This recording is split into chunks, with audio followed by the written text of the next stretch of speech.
In brief, resources that could be used on space missions and here on Earth could potentially be mined from asteroids. A new paper details what we need to know to begin harvesting these materials in earnest. Last September, some of the world's leading asteroid scientists and asteroid mining entrepreneurs were brought together for the Asteroid Science Intersections Within Space Mine Engineering ASIM conference. Now, a paper has been published detailing the results of the event's discussions about the best practices for mining asteroids. Asteroids contain resources that can be used as propellant, building materials, and to keep life support systems running. One potential application of asteroid mining is that space missions could mine these materials to secure new supplies without having to return to Earth. However, this field is still in its infancy.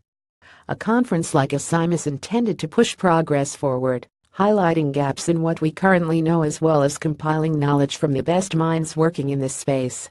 Asteroid mining is this incredible intersection of science, engineering, entrepreneurship, and imagination, co-author Dr. J. L. Gallek of Attend Engineering commented in a press release.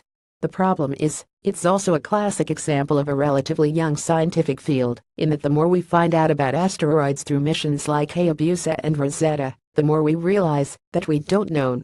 One priority is mapping known near-Earth asteroids that have an orbit similar to our planet, so that miners have a better idea of the location of their potential targets.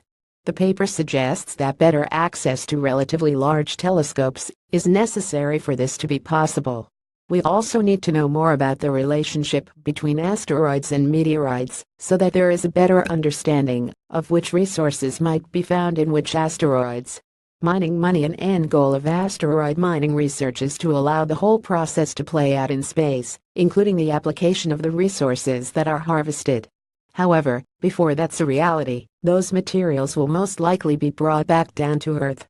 It's thought that there could be billions, or even trillions of dollars worth of metals like platinum, nickel, and gold floating around in space, locked away in asteroids.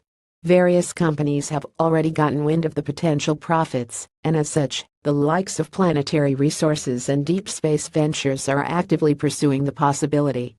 While work is being done to figure out how best to access these resources, there are still questions to be asked about who has the legal right to mine materials from asteroids. While the U.S. has introduced legislation that states mining asteroids is fair game, the 1967 Outer Space Treaty, which was signed by the U.S. and 124 other nations, says otherwise. As the practice of asteroid mining becomes more viable, the legal side of the matter is sure to be revisited.